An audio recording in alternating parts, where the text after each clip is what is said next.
வணக்கம். இன்றைக்கி விருதாச்சலம் என்னுடைய தொகுதிக்கு 15 நாளைக்கு ஒரு வாட்டி வருவேன்னு சொல்லிடுவேன். அந்த வகையில் இன்றைக்கி வந்து தொகுதி முழுக்க ஆய்வு நடத்திக்கிட்டு இருக்கோம். காலையிலிருந்து நம்மளுடைய கேப்டன் ஆரம்பித்த, அதாவது 2007-8 பீரியடில் அவர் ஓப்பன் பண்ண அந்த பயணியர் நிழலுடைய மீண்டும் இன்றைக்கி நம்ம ரெடி பண்ணி இன்றைக்கி புனரமைத்து அதை வந்து இன்றைக்கி திறந்து வைத்திருக்கோம் மக்கள் பயன்பாட்டிற்காக. எல்லா அதிகாரிகளையும் இன்றைக்கி சந்தித்தேன். இப்போ வந்து இங்கே அரசு அச்சகத்திற்கு சென்று அங்கே இருக்கின்ற அந்த ஊழியர்களை சந்தித்து அந்த ஊழியர்களுக்கும் அந்த அச்சகத்துக்கு தேவையானதை இப்போ பேசணும். அங்கே நிறைய வந்து மாற்றுத்திறனாளிகள் இருக்காங்க. சுத்தமாக சாலை வசதி இல்லை, கழிப்பட வசதி இல்லை என்ற கோரிக்கைகளை அவங்க வச்சுருக்காங்க.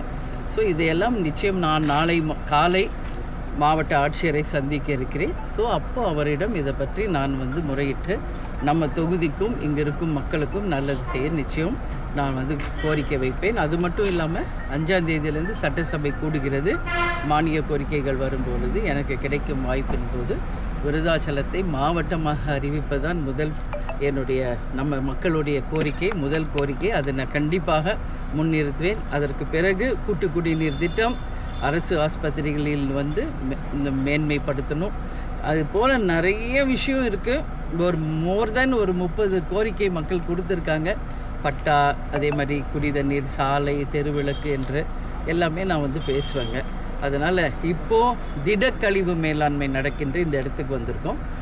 தினம்தோறும் பிளாஸ்டிக் கழிவுகள் அங்கே வந்து ரீசைக்ளிங் பண்ணி அரியலூர் ஃபேக்ட்ரிக்கு போகிறதாகவும், இது வந்து மக்கும் குப்பைகள் இங்கே வந்து தினம்தோறும் வருகின்றதை அவங்க வந்து சாணி போட்டு ஒரு 45 டேஸ்க்கு அப்புறம் உரமாக மாற்றி இங்கே இருக்கிற விவசாயிகளுக்கு இலவசமாகவும் ஒரு பேக் வந்து 20 ருபீஸ்ன்னு விற்கிறதா சொன்னாங்க இங்கே இருக்கிற ஊழியர்கள். ஸோ இதுதான் முக்கியம். ஒரு தொகுதியில் வந்து குப்பை கூலங்கள் இல்லாமல், சாக்கடை இல்லாமல் ஒரு சுத்தமான ஒரு சுகாதாரமான ஒரு தொகுதியாக நம்ம முன்னேற்றணும். அதில் நான் உறுதியாக இருக்கேன்.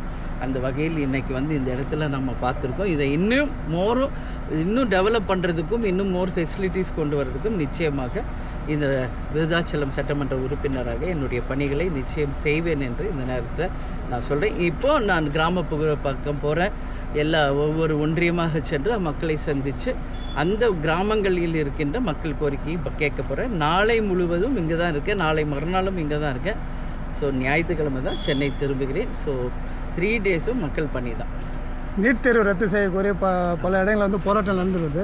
இந்த நிலையில் வந்து அமைச்சர் வந்து ஜனநாயகம் படம் பார்த்து எல்லாம் கண்ணீர் விட்டு அழுதுட்டு இருக்காங்க. அதை பற்றி உங்களோட கருத்து என்னங்க? இந்தியா முழுக்க இன்றைக்கி நீட் வந்து கண்டிப்பாக எங்களுக்கு வேண்டான்னு சொல்லி ஒரு பெரிய ஆர்ப்பாட்டம் நடந்துகிட்ருக்கு. அதுக்கு மெயின் ரீசன் என்னென்னா அந்த கொஷின் பேப்பர் லீக் ஆனது, அதுதான் மெயின். அப்புறம் அந்த மினிஸ்டர் வந்து ரிசைன் பண்ணணும் அப்படின்னு அவங்க கோரிக்கை வைக்கிறாங்க. நீட் தேர்வில் இறந்தவர்களுக்கு 1 கோடி, அப்புறம் அந்த உண்ணாவிரதம் இருந்தவரை வந்து விடுவிக்கணும். இது போன்ற கோரிக்கைகள் வச்சு தான் டெல்லியில் பெரிய ஆர்ப்பாட்டம். இப்போ தமிழ்நாட்டில் மாணவர்கள் அமைப்பு அதுக்கு சப்போர்ட் பண்ணுறாங்க.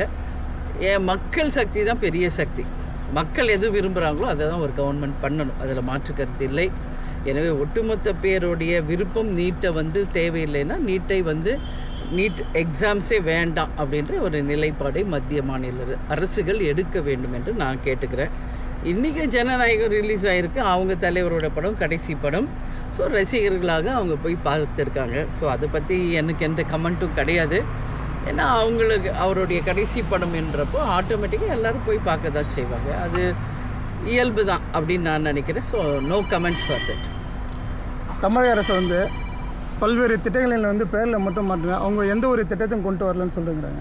அதை பற்றி உங்களோட கருத்து என்ன? அவர் வந்து எவ்வளோ நாள் ஆகுது? இப்போ ஆட்சிக்கு வந்து ஒரு 50 நாள் ஆகிருக்கும்.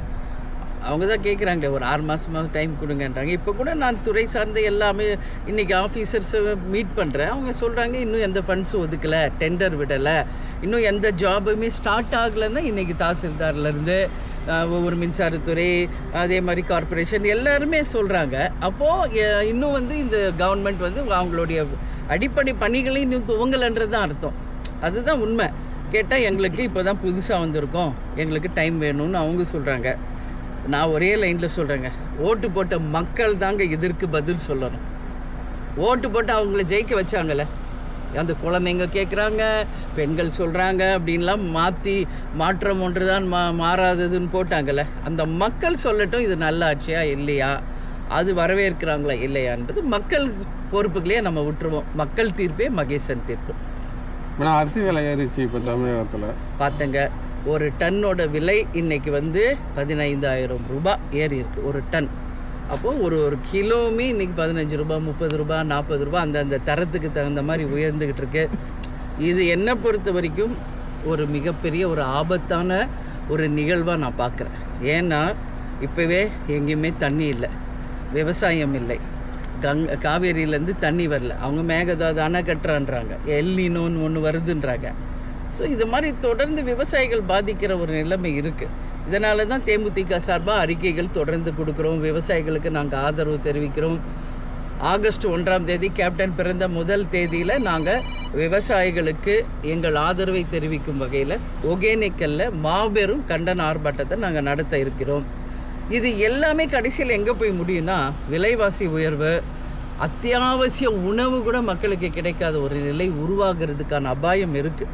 அதனால் நிச்சயம் மத்திய மாநில அரசுகள் வந்து ரொம்ப ரொம்ப சீரியஸாக இந்த மேட்டரை எடுக்கணும். இப்போயே கையில் எடுத்தால் தான் அடுத்த 6 மாதத்துக்குள்ளே வறட்சியும் பட்னியும் பஞ்சமும் வராமல் இந்த நாட்டை காப்பாற்ற முடியும்.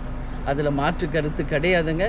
அதனால் இன்றைக்கி நம்ம ஏதோ அப்படியே உட்காந்துக்கிட்டு டைம் பாஸ் பண்ணிக்கிட்டு கவர்மெண்ட்டெல்லாம் பண்ண முடியாது. இது மக்கள், கோடிக்கணக்கான மக்கள் சார்ந்தவங்க. இந்த கவர்மெண்ட்டில் மத்திய மாநில அரசுகள் விவசாயிகளை காப்பாற்றினா தான் மக்களை காப்பாற்ற முடியும் என்ற நிலை இருக்குது. ஸோ அந்த விவசாயத்திற்கு என்ன செய்யணுமோ கண்டிப்பாக பண்ணோம். காவேரியிலேருந்து தண்ணி வாங்கி தரணும், மேகதாது அணை கட்டினா இங்கே பாலைவனம். அது மட்டும் இல்லை, மழை இல்லை பார்க்குறாங்க. இப்போ ஜூலை முடிய போது இன்னும் எவ்வளோ வெயில் எல்லாருக்கும் நம்மளுக்கு வேர்க்குது. ஸோ மழையே இல்லை இந்த வாட்டி, விவசாயம் இல்லை. அப்போ இது எதை நோக்கி போகுது? வறட்சியையும் பட்டினியையும் வறுமையும் நோக்கி போகுது. இதில் எல்னினோன்றாங்க, இது வேற பெரிய அச்சம். எப்படி ஒரு கொரோனா வந்து எல்லாருக்கும் ஒரு அச்சத்தை கொடுத்ததோ அது மாதிரி எல்னினோ பெரிய வறட்சியை தருன்றாங்க. ஸோ உடனடியாக மத்திய மாநில அரசுகள் கவனத்தில் கொண்டு செயல்படணும்னு நான் கேட்டுக்கிறேன். நன்றி நன்றி நன்றி.